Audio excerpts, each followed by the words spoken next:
Video में आपका स्वागत है। अपने मार्क्सवाद चल रहा था और मार्क्सवाद में मार्क्स की विभिन्न विचारधाराएं हैं, उनके बारे में आपने अध्ययन किया। उनमें अब आपकी है मार्क्स की राज्य और शासन संबंधी अवधारणा या विचारधारा। तो मार्क्स देखो राज्य और शासन के बारे में क्या विचार रखता है, क्या अवधारणा या विचार उसने प्रस्तुत किए हैं। तो मैंने आपको पिछले जो अवधारणाएं थी उसकी ऐतिहासिक भौतिकवाद हो, द्वैधात्मक भौतिकवाद हो, आपके वर्ग संघर्ष का सिद्धांत हो, अतिरिक्त मूल्य का सिद्धांत हो, इन सब के लिए मैंने बताया था कि मार्क्स इन सब में वर्ग संघर्ष को लेकर के जो है चलता है और इन सभी विचारधाराओं में जो है मार्क्स वर्ग संघर्ष को विद्यमान मानता है, दो वर्गों की उपस्थिति मानता है। इसी आधार पर जो है उसने राज्य और शासन संबंधी विचार दिए हैं और मार्क्स ये मानता है कि राज्य और शासन दोनों ही जो है सर्वहारा वर्ग के शोषण का यंत्र है, अर्थात शोषक वर्ग की शोषण करने में सहायता करते हैं, ये मान करके चलता है। इसलिए जो कार्ल मार्क्स है उसने अपने राज्य संबंधी जो विचार दिए हैं उसने राज्य को पूंजीपतियों के द्वारा श्रमिकों का शोषण करने का यंत्र माना है। मार्क्स का मानना था कि राज्य की उत्पत्ति पूंजीवाद के साथ हुई है और पूंजीवाद को बनाए रखने का कार्य राज्य करता है। पूंजीपति राज्य की शक्तियों के माध्यम से, राज्य के कानूनों के माध्यम से जो है श्रमिकों का शोषण करते हैं, कष्टों का शोषण करते हैं, ऐसा जो है उसने कहा है। तो उसकी जो राज्य जो है आपके शासन संबंधी विचार है उनको हम निम्न बिंदु के आधार पर समझ सकते हैं।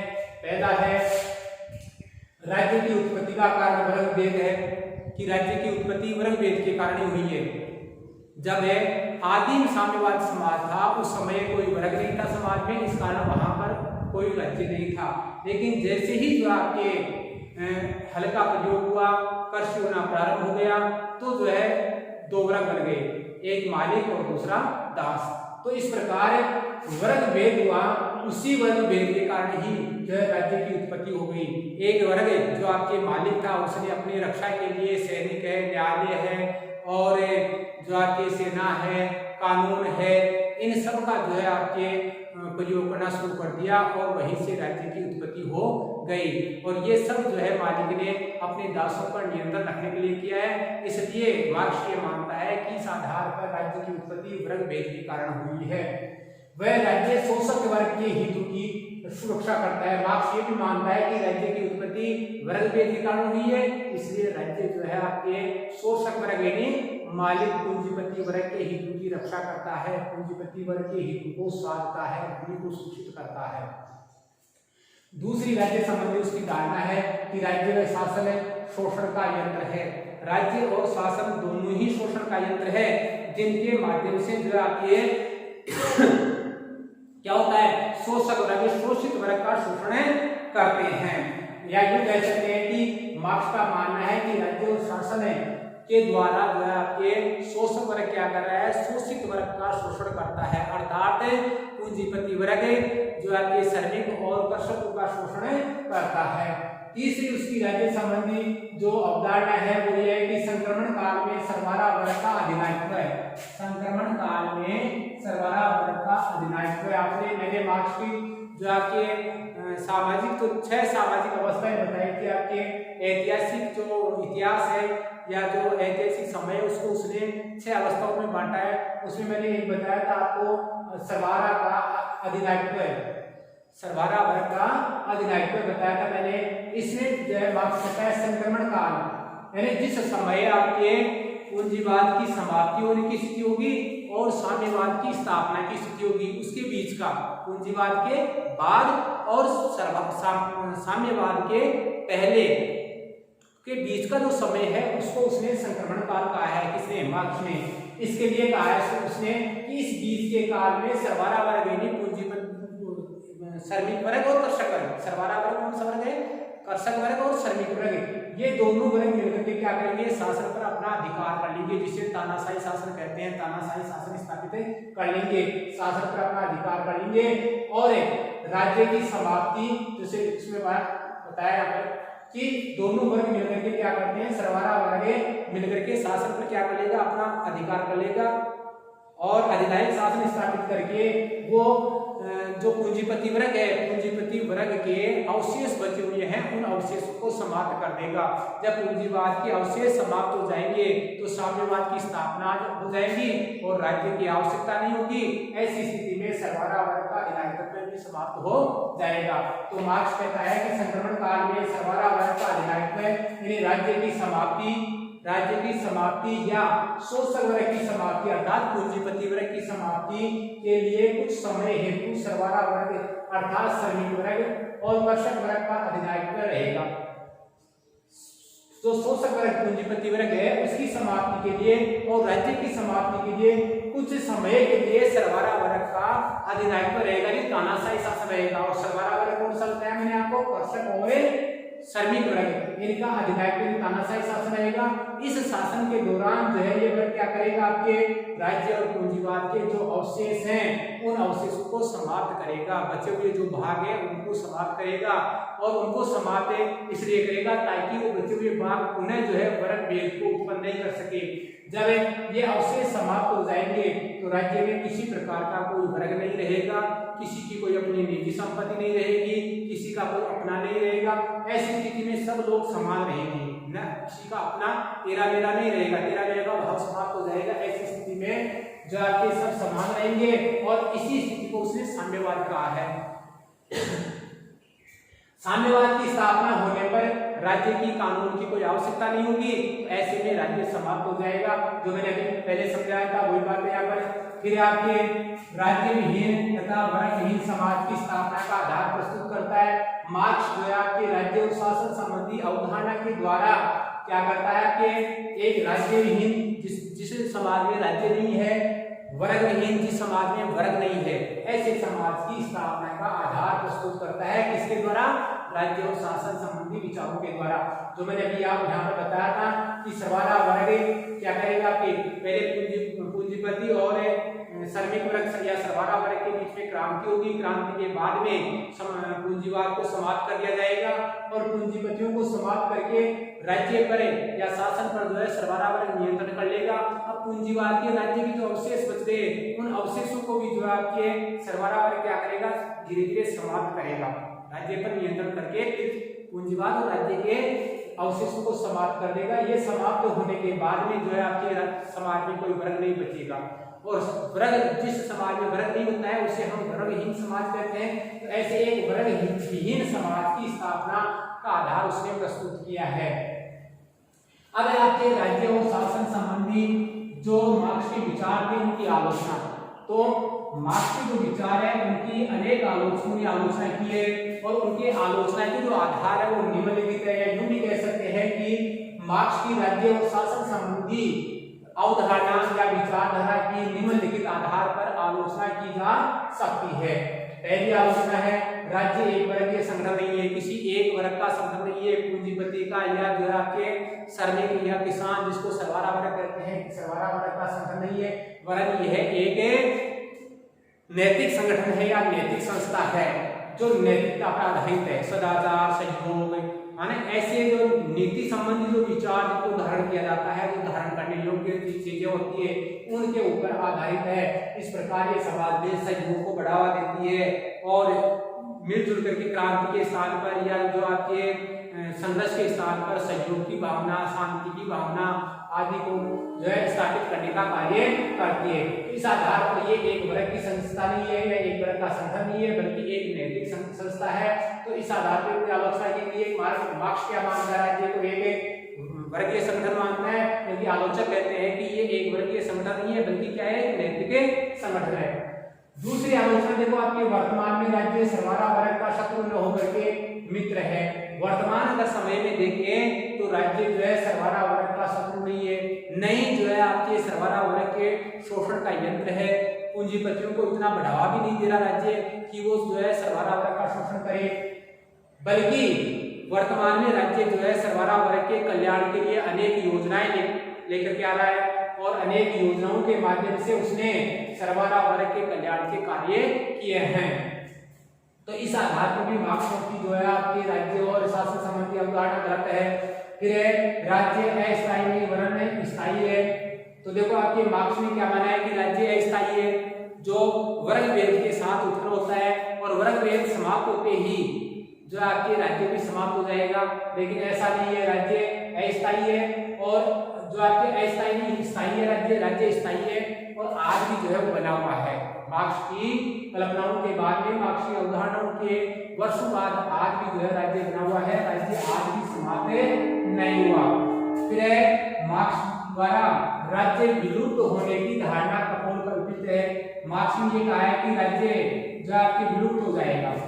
मार्क्स ने क्या कहा था कि सर्वारा वर्ग का अधिनायकत्व स्थापित होगा और अधिनायकत्व के बाद भी जो है आपके पूंजीवाद के अवशेष समाप्त होने के बाद में जो आपके साम्यवाद की स्थापना हो जाएगी और साम्यवादी समाज में तेरे मेरे की भावना नहीं रहेगी, सब मिलकर के काम करेंगे, आपस में सहयोग रहेगा। ऐसी स्थिति में राज्य की आवश्यकता नहीं होगी, तो राज्य समाप्त हो जाएगा, ऐसा तो कहा था।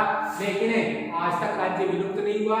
इस आधार पर आलोचक कहते हैं कि मार्क्स की जो राज्य विलुप्त होने की धारणा थी वो भी क्या थी, कपोल कल्पित कल्पना थी। अब है मार्क्स की लोकतंत्र और धर्म संबंधी राष्ट्रवाद के संबंध में धारणा।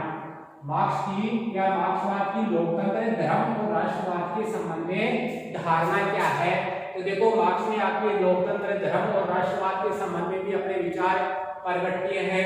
मार्क्स ने लोकतंत्र, धर्म और राष्ट्रवाद इन तीनों को ही जो है आपके क्या करता है, शोषक वर्ग के शोषण का यंत्र मानता है, शोषण का साधन मानता है। उसका मानना है कि कभी लोकतंत्र के नाम पर, कभी धर्म के नाम पर, तो कभी राष्ट्रवाद के नाम पर जो है सर्वहारा वर्ग का पूंजीपतियों द्वारा शोषण किया जाता रहा है। उसने मार्क्स ने धर्म को अफीम की संज्ञा दी है। अफीम एक मादक पदार्थ होता है जिसको लेने से यानी खाने से जो है आपको क्या होता है, नशा आ जाता है। तो मार्क्स मानता है कि धर्म भी अफीम के समान है, जिसको धारण करने से जो है व्यक्ति क्या हो जाता है, मादक हो जाता है, नशीला हो जाता है, उसको पता नहीं रहता है कि वो क्या करता है, क्या करने वाला है या क्या करेगा। तो यहाँ पर मार्क्स कहता है कि धर्म के नाम पर जो आपके पूंजीपति क्या करते हैं, सर्वहारा वर्ग के लोगों को अर्थात श्रमिकों को और कष्टों को जो है धर्म का नाम देकर के या धर्म का वास्ता देकर के उनका शोषण करते हैं कि मालिक की सेवा करना तुम्हारा धर्म है या मालिक के लिए कार्य करना तुम्हारा धर्म है। इस प्रकार की बातें करके वो क्या करते हैं, शोषण करते हैं। तो धर्म को भी अफीम की संज्ञा देता है, क्योंकि धर्म के नाम पर जो सर्वहारा वर्ग है वो क्या करता है, पूंजीपतियों की सेवा का कार्य करता है या उनके शोषण का माध्यम बना रहता है। मार्क्स आगे कहता है कि मजदूरों का कोई देश नहीं होता। इस प्रकार मजदूरों का कोई देश नहीं होता, तो इस प्रकार मार्क्स राष्ट्रवाद को भी क्या करता है, आपके नकारता है कि मजदूरों का कोई देश नहीं होता है। और इसलिए उसने जो है आपके कहा है कि विश्व के संपूर्ण मजदूरों को एक होने का संदेश देता है। ये कहकर के कि मजदूर का कोई देश नहीं होता है, इसका मतलब ये हुआ कि संपूर्ण विश्व के मजदूर क्या है, एक है। इसलिए वो मजदूर को संगठित करने का कार्य करता है और इसी आधार पर उसने संसार के मजदूरों को संगठित करने, जागृत करने के लिए ये नारा दिया है कि विश्व के मजदूरों तुम एक हो जाओ, संगठित हो जाओ, तुम्हारे पास में खोने के लिए गुलामी की जंजीरों के अतिरिक्त कुछ नहीं है और पाने के लिए संपूर्ण संसार है। ये नारा देकर के वो क्या करता है, मजदूरों को संगठित करता है और इस प्रकार उनको ये संदेश देता है कि तुम्हारा कोई देश नहीं है। और ये संदेश देकर के वो ये कहता है, इस बात को भी प्रकट करता है कि राष्ट्रवाद की अवधारणा व्यर्थ है, बेकार है, राष्ट्रवाद को महत्व नहीं रखता। किसके लिए, सर्वहारा वर्ग के लिए। आगे मार्क्सवादी कार्यक्रम देखो, मार्क्सवादी जो कार्यक्रम है उसको 3 भागों में बांटा गया, 3 चरणों में बांटा है। मार्क्स ने अपना कार्यक्रम प्रस्तुत किया है, जिस कार्यक्रम के माध्यम से वो साम्यवाद की स्थापना की बात करता है। कार्यक्रम कौन सा है, साम्यवाद की स्थापना की बात का मैंने बताया था आपको कि मार्क्स ने पहली अवस्था तो बताई थी, वो थी आपकी आदिम साम्यवादी व्यवस्था। दूसरी उसने जो बताई आपके दास व्यवस्था, तीसरी बताई उसने सामंतवादी व्यवस्था, चौथी जो है पूंजीवादी व्यवस्था जो वर्तमान में चल रही है। तो यहाँ पर वो कहता है कि अब पूंजीवादी व्यवस्था की युग में क्रांति होगी। तो पहला कार्यक्रम क्या है उसका, पूंजीवादी व्यवस्था के विरुद्ध क्रांति की जाएगी। किसके द्वारा, सर्वहारा वर्ग द्वारा क्रांति की जाएगी। इस क्रांति के बाद में जो है वो बात करता है संक्रमण काल के लिए सर्वहारा वर्ग का अधिनायकत्व है। क्रांति के बाद में राज्य और शासन पर अधिकार कर लिया जाएगा, किसके द्वारा, मजदूर और किसानों के द्वारा। तो ये सर्वहारा वर्ग है। उसका शासन अधिनायकत्व कहते हैं, तानाशाही शासन को। तो क्रांति करके जब मजदूर वर्ग और किसान वर्ग क्या करेगा, आपके शासन पर अधिकार कर लेगा, तो ये अधिनायकत्व हो गया, उसका तानाशाही शासन हो गया। तो उस तानाशाही शासन की स्थापना होगी। तानाशाही शासन के बाद में तीसरा चरण क्या होगा कि राज्य विहीन और वर्ग विहीन समाज की स्थापना। इस तानाशाही शासन के दौरान जो है आपके राज्य और पूंजीवाद के बचे हुए अवशेषों को समाप्त कर दिया जाएगा, और जब किसी का कोई निजी संपत्ति नहीं रहेगी, अपना नहीं रहेगा, जो आपके धन संबंधी, अपना का मतलब है आपका धन पूंजी अपनी नहीं रहेगी, इन्हें तेरे लेने का भाव नहीं रहेगा, तो जो आपके सब लोग समान हो जाएंगे आर्थिक आधार पर, और जो आर्थिक आधार पर है सब समान हो जाएंगे, उत्पादन और वितरण के साधनों पर सबका समान नियंत्रण हो जाएगा। तो ऐसी स्थिति में राज्य की आवश्यकता नहीं रहेगी, तो राज्य विहीन समाज की स्थापना होगी, और वर्ग विहीन, क्योंकि वर्ग भी नहीं रहेगा तो वर्ग विहीन समाज की स्थापना होगी। तो ये 3 कार्यक्रम है। पहला कार्यक्रम पूंजीवादी व्यवस्था की विद्युत क्रांति, दूसरा संक्रमण काल के लिए सरवारा वर्ग का अधिनायकत्व है, और तीसरा जो आपके राज्य विहीन वर्ग विहीन समाज की स्थापना अर्थात साम्यवाद की स्थापना, अर्थात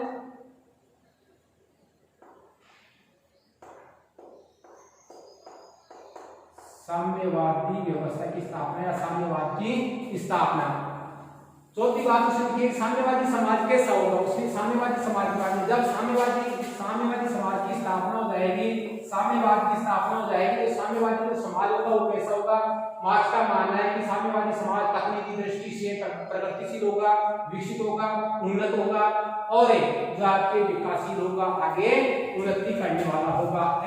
ऐसी जो है मार्क्सवाद की धारणा इस कार्यक्रम के बारे में। आगे आपके मार्क्सवाद की आलोचना कि मार्क्सवाद जो आपके पूरा घटनाक्रम पढ़ा आपने, मार्क्स की जो विचारधाराएं पढ़ी, चाहे आपके वेदांत भौतिकवाद हो, ऐतिहासिक भौतिकवाद हो, चाहे आपके वृक्ष की धारणा हो, चाहे अतिरिक्त मूल्य की जो आपके धारणा हो, चाहे आपके राज्य और शासन संबंधी जो आपके विचार हो या अवधारणा हो, और अंतिम जो आपके मैंने बताई थी कि धर्म, राष्ट्र और लोकतंत्र संबंधी धारणा है, ये सारी जो मार्क्स की धारणाएं थी ये संपूर्ण मार्क्सवाद था। इस मार्क्सवाद की आलोचना जो है आपकी है कि विभिन्न विचारकों ने मार्क्सवाद की क्या क्या आलोचना की है।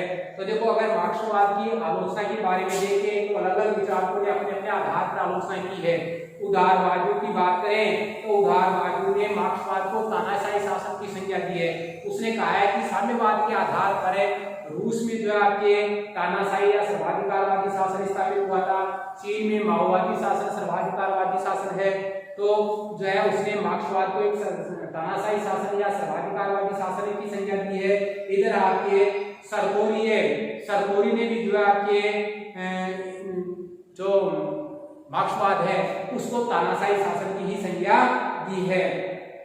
इसके अलावा आपके जो कार्ल पॉपर है, कार्ल पॉपर ने कहा है कि अगर जो साम्यवाद है, साम्यवाद को अपनाया जाएगा या मार्क्सवाद को अपनाया जाएगा तो मार्क्सवाद एक ऐसे बंद समाज के रूप में है जिसमें व्यक्ति की स्वतंत्रता समाप्त हो जाती है और लोकतंत्र का अंत हो जाता है।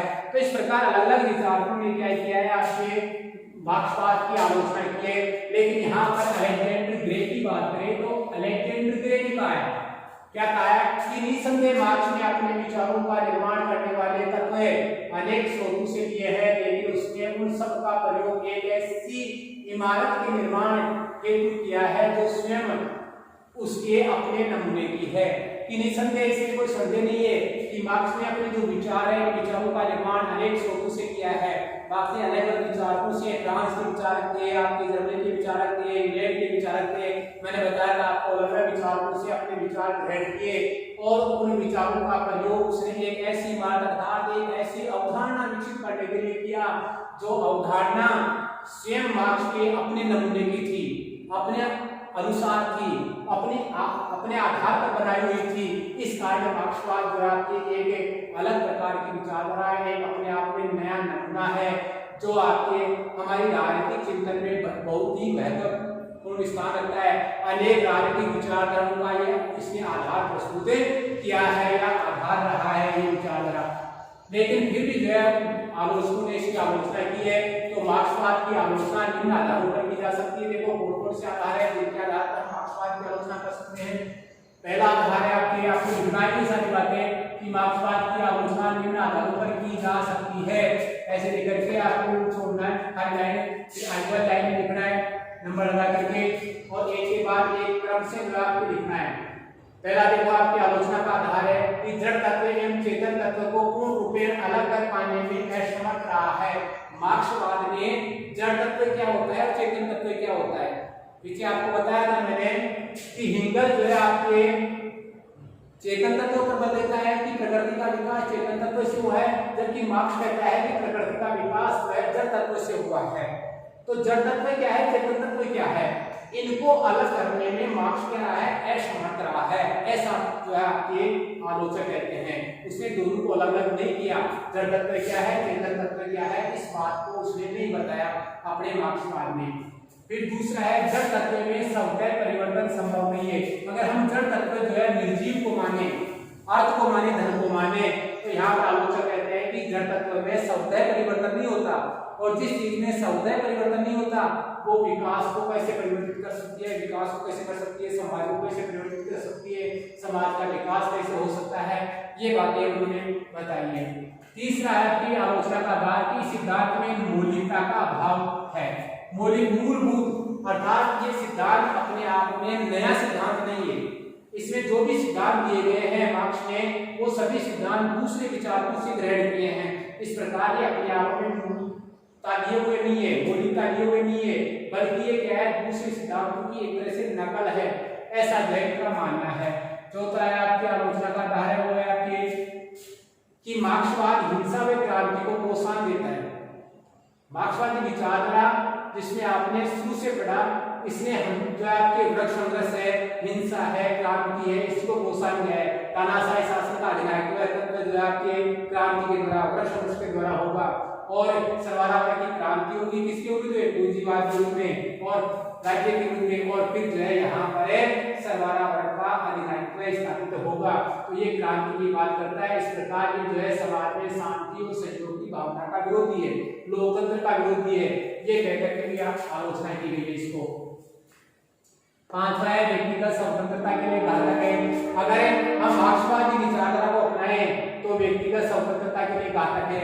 आपके चीन की जो आपकी माओवादी शासन व्यवस्था है और जो रूस की साम्यवादी जो शासन व्यवस्था थी, इन शासन व्यवस्थाओं को देखें तो यहाँ पर हमें ज्ञात होता है कि इन व्यवस्थाओं में व्यक्तिगत स्वतंत्रता को हानि हुई है, व्यक्तिगत स्वतंत्रता सीमित की गई है।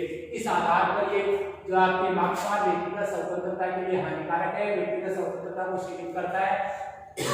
मार्क्सवाद का वेदांत, भौतिकवाद और इतिहास की आर्थिक व्याख्या का सिद्धांत देखा जाए तो आलोचकों का मानना है कि ये एकपक्षीय है, अर्थात एक ही पक्ष को प्रकट करता है, और वो कौन सा है, आर्थिक पक्ष। जबकि समाज में अनेक पक्ष होते हैं।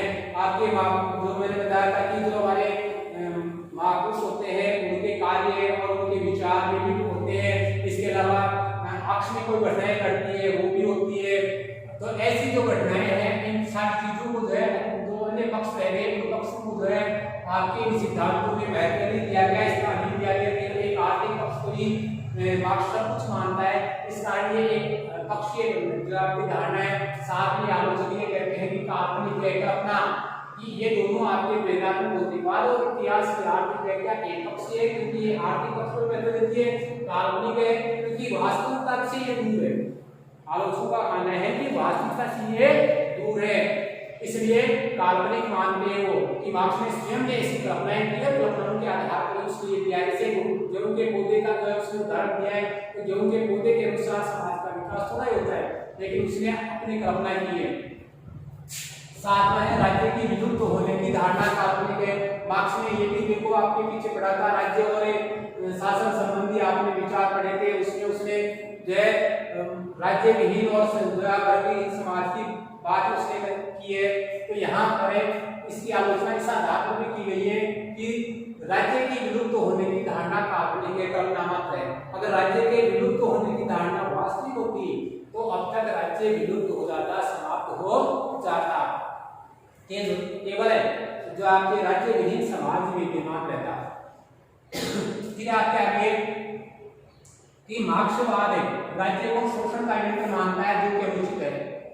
मार्क्सवाद का मानना है कि राज्य शोषण का यंत्र है जो शोषक वर्ग की शोषण में सहायता करता है या शोषण में साधन है या शोषण का एक यंत्र है, लेकिन वास्तव में ऐसा नहीं है।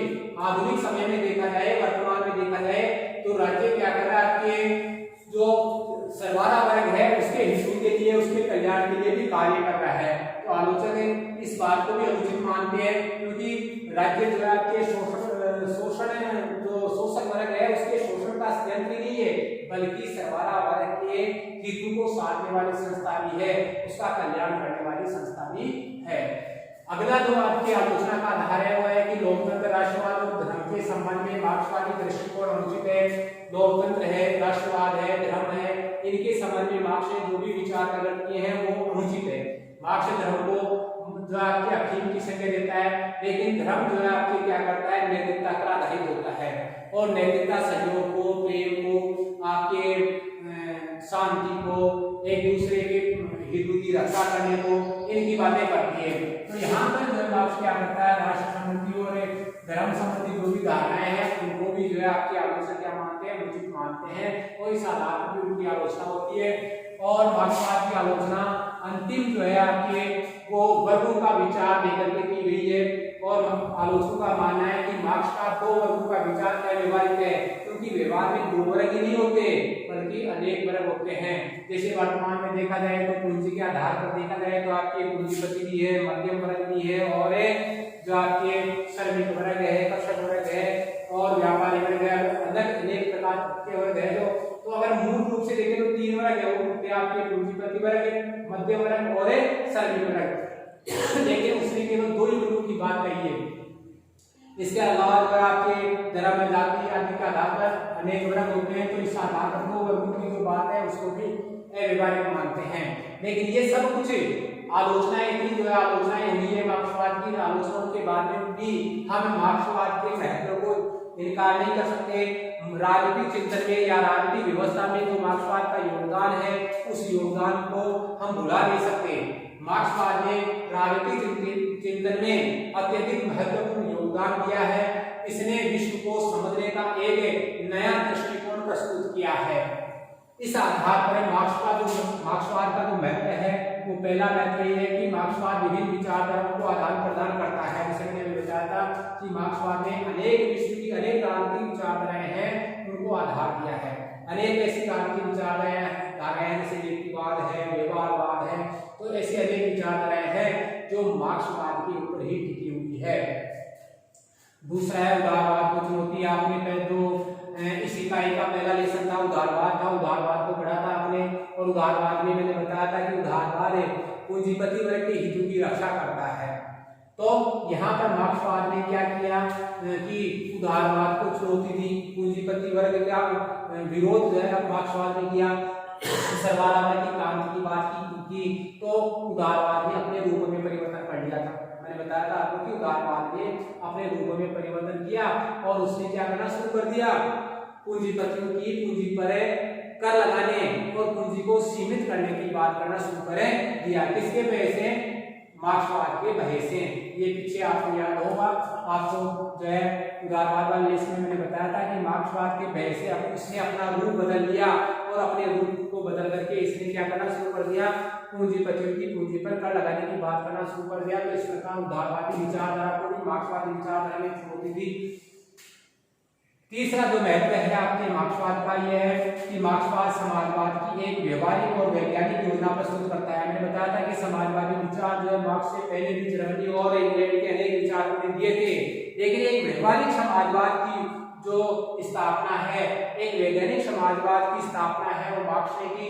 इसी कारण मार्क्स को वैज्ञानिक समाजवाद का जनक कहा जाता है।